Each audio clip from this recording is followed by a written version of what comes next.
today we have Graham Downs, President and CEO of Cascadia Minerals. Welcome, Graham. Thanks for having me. Sure. So let's start off with yourself, your background, and a little bit about the company.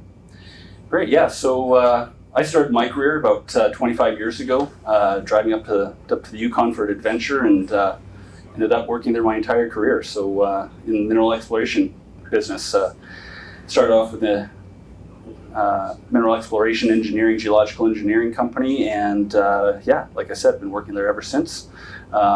Eventually I became president and CEO of ATAC Resources, which was recently purchased by Hecla Mining Company. And in that transaction, we spun out the copper and gold projects from ATAC into what's now Cascadia Minerals, Ltd. And I am the president and CEO of Cascadia Minerals. Excellent. So yeah, talk about that merger and what advantage that had for you. Yeah, the Hecla ATAC transaction was very good because we were transitioning into a copper and gold focused company anyway, and Hecla wanted to get a hold of the Rackla Gold project and another silver project, because one was adjacent with their new Belkino mine in the Yukon, and it was great because it gave us the opportunity to take the copper gold projects out and put them into a new company, keep the management team together, restructure the company now that it's well structured with about 36 million shares outstanding, and Hecla is a major shareholder, is just under 20%. Barrick remains just under 10% as well, and management and high net worth investors as well make up the majority of the shareholders. So yeah, it's a very well structured company, and we've got some amazing projects. It's a lot of fun. Okay, so yeah, you got into some of the investors. You have some other corporations that own you. Talk about the shareholder mix and part of the team. What part of the team may own them, and maybe retail investors, institutional. Yeah, absolutely. So Hecla, obviously, through that transaction, when we spun out Cascadia Minerals, we spun that out. We kept some of the cash from ATAC Resources, but then Hecla invested $2 million into the company. So we came into the spin out with $2.6 million, and then we just did another raise of $2 million. So we came out with close to $5 million, which was very nice, and that's what's funding our current 2,500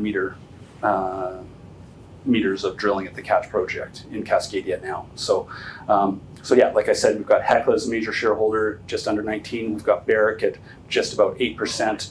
Management's around 4%. We just took part in the placement as well, and we're buying on the market where we can. And then because ATAC had been around for so long, there's a lot of legacy shareholders from over 20 years. I mean, ATAC was a rare company where it had been around for so long. So yeah, it's definitely well structured, and you can see that in the trading where it's at. And we're very well set up for moving forward. Great. So talk about your team and maybe what's happened in the consolidation and how they have some skin in the game. Yeah, absolutely. So one of the best parts of that transaction is we got to keep our team, again, with myself coming over as president and CEO, having that around 20 years of experience in the Yukon. We've kept our board that has a collective over 200 years of experience in the Yukon as well. We've got an amazing technical team, ex-Barrick.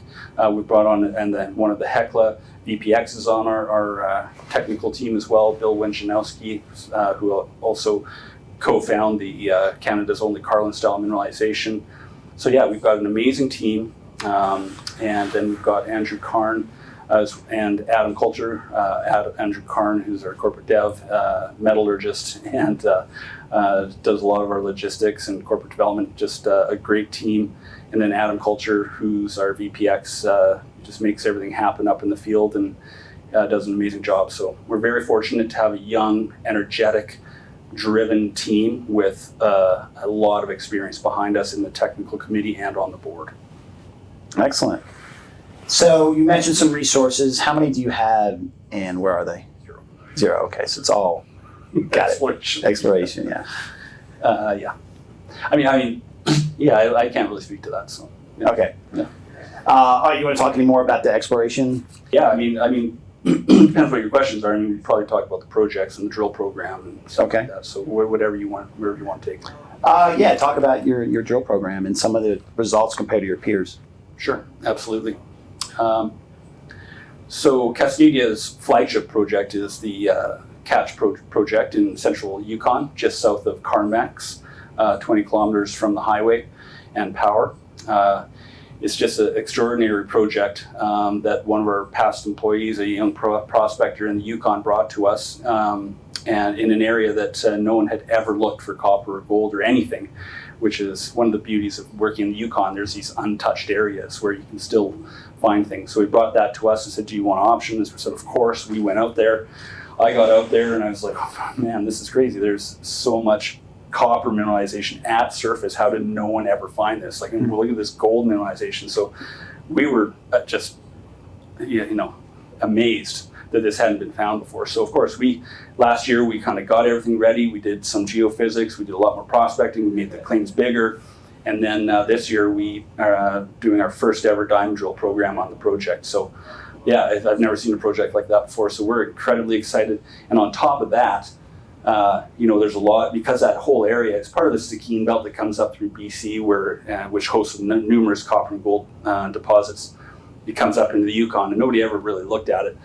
So we're kind of the first movers in there, and what we've done is a really nice regional program. We've got some really neat, let me just say, we're hoping to stake some new ground in the area, and just keep advancing those projects and the Catch as well. So, stay tuned for news on that. We've got 1,500 meters of the 2,500 meters drilled, and we'll be advancing that through this year and the next years and the years to come. So that's exciting. On top of that, we have a really nice project in the heart of the Toodoggone in British Columbia. Neighbors of Thesis Gold, A-Mark, Freeport, McMoran, Centerra. A very nice fertile road accessible area, and we've been doing some exploration there this year as well with Titan IP, so we'll have a lot of news on that. We even optioned a new project just south of Western Copper's Casino deposit, another copper gold porphyry.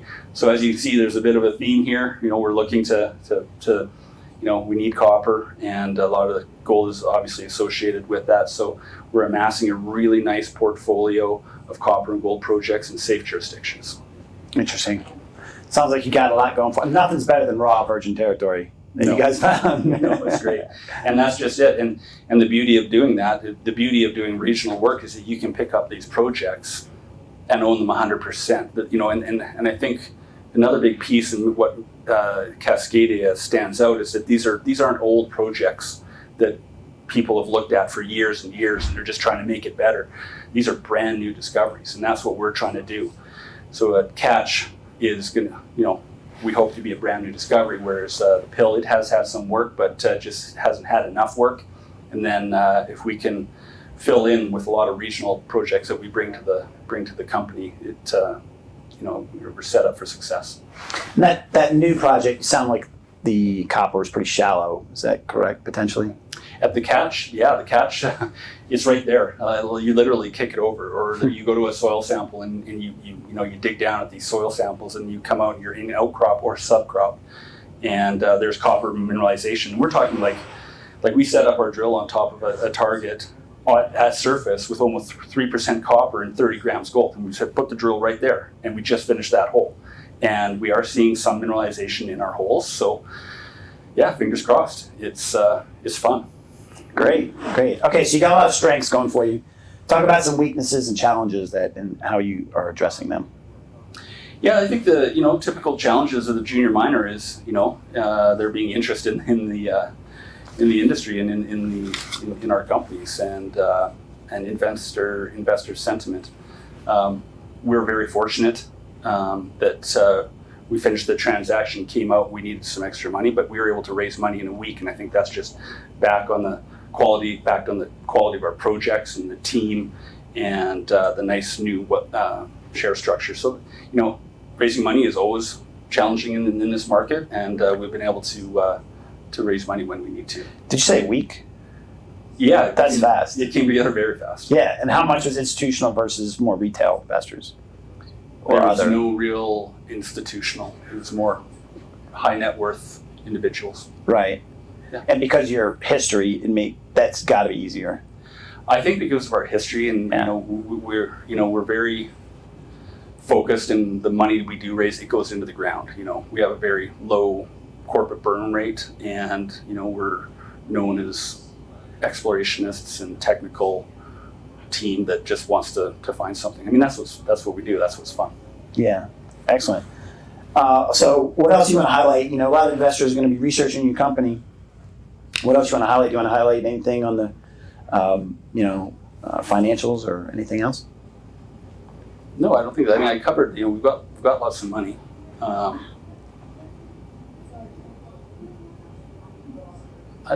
think I've touched on just about everything. So what's your runway now with all that capital? Did you mention that? We are well financed. We have just under $4 million right now. We're going to spend a bunch of that with the drill program. We should come out of 2023 with about $2 to $2.5 million in cash, so enough to keep us going for a number of years. We may raise a little bit of money, but we want to see the results from our assays from the Catch project, get results back from the Pill project before we go out to the market. So that news will be coming out over the next couple of months. Okay. And what do you have any special technologies that you guys use to, in your exploration? Yeah, nothing worth discussing. Okay. Or me screwing up. Yeah, exactly. I like to know what a lot of people think we're going into a recession. We already pretty much are in one until the government changed the rules and the name of it. So, sure. How are you positioned in terms of business decisions of how conservative versus speculative are you? And how are you going to adjust that as things maybe go into a recession? Yeah, the one downside with the recession is obviously, I mean, everyone knows we need copper, and that is true. But a recession will bring the price of copper down. I mean, there's no doubt about it. I mean, copper is in everything. We don't want to think that, but it could bring the price of copper down. The beauty of being copper gold focused, you're kind of hedged. You have one and the other. So, and all of our projects do have copper and gold. So, I think a good project will always take care of the financing, in my opinion. If you've got a quality project, quality results, in a quality jurisdiction like we do, we should be fine. Right. Makes sense. The macroeconomics, more about the macroeconomics, because that's fascinating to me. What do you guys plan on doing in the long run? Is potential more mergers and acquisitions or potential buyouts? What do you? Yeah. No, that's a really good point. With if we can do what we want to do with Cascadia, and if we make a discovery like we think we're going to, and we can get our share price up, there are quite a few opportunities out there that we can look at, and we would look at that. We've got the team and the expertise to do a lot of work and take on big projects. But first things first, get Cascadia up, share price up, where we can actually be in a position to maybe do some mergers or bring what we always like to say, bring a couple atoms together and make something greater. And I think one of the key things for us in the bigger scale is that, we're, like I said before, we're first movers in this Stikine area in the Yukon. With the regional work that we're doing, we might be in a position to be the player in a very large terrain where, the majors will want to look at a company that has an entire district kind of locked up or has a majority, and we're looking to do that. And if that has to include bringing in and tying in other companies that have nice assets to make a nice package, we'd look to do that. Nice. What else would you like to tell potential investors about your company? Yeah, I think Cascadia going forward for the next couple of years is really, making our discovery, advancing it along, really building the company, bringing in other assets to make it grow the company. Maybe, if it's appropriate, bring in a strategic partner where we have numerous projects, where we have somebody else bringing in money that's going to be non-dilutive to our shareholders, but still hold our key projects on our own 100%, but bring other money in. What we don't want to do is dilute the company within the next couple of years. We want to keep that nice structure as long as possible. And if we get off on the right foot, we think we can do that. That'd be the kind of where we want to go with this over the next couple of years. And if we get into that situation, it'll be good for everyone, and keep our share count down, and look for opportunities elsewhere in Yukon, BC, and other places. So, we're not just going to sit around on our few properties. We'll look to build value as much as we can. Right. So, at what point do you, at the phase you think we're in major development, and now we're going to have a lot of people looking at us to maybe invest, or royalty companies, things like that? When would that? I think our expertise for Cascadia is we're explorationists. It won't be me at the helm if we're going to build a mine. We can get it to a stage where we do resources, PEAs, pre-feasibility. Like, we can do that. That's in our wheelhouse. But we know what we're good at. We know what we're not, or at least I do. And I step aside if somebody wanted to take something to mine development. So that's a pretty common theme with junior miners, and it is with us. We're very good at finding things, bringing them to the stage where you can hand them off or sell them. So that's what we'll look to do. And sometimes you have to have a few projects, because you never know which one's going to be the one.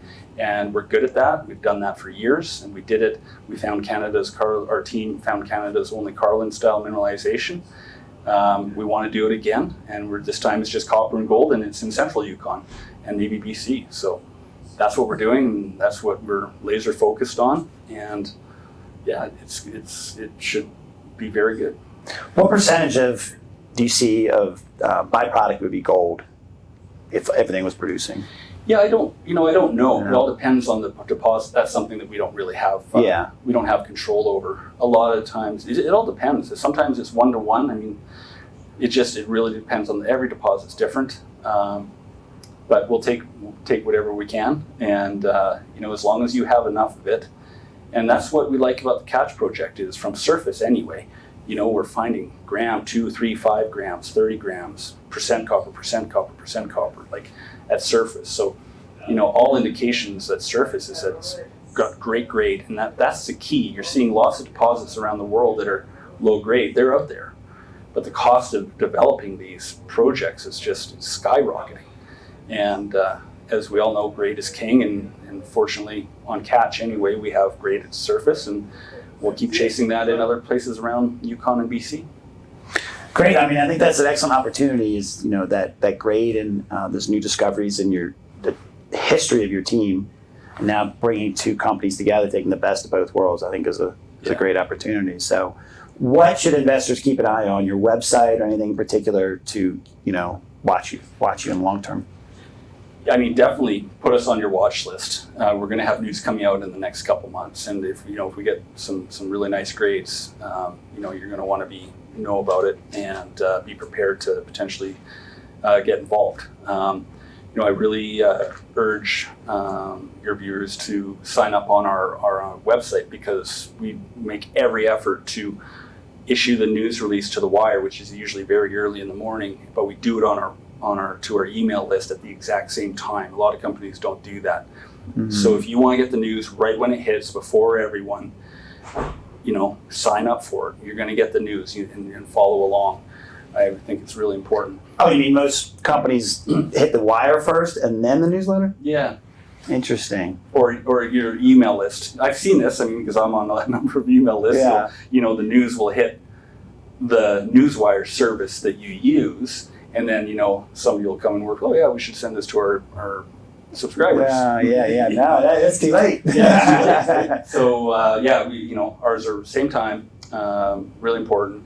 And you want to see the news and read the news release. There's lots of good information in there. And make sure, we're on your watch list, and you know what we're up to, and know that, we've got a great team, and money's going into the ground, and there's lots more to come.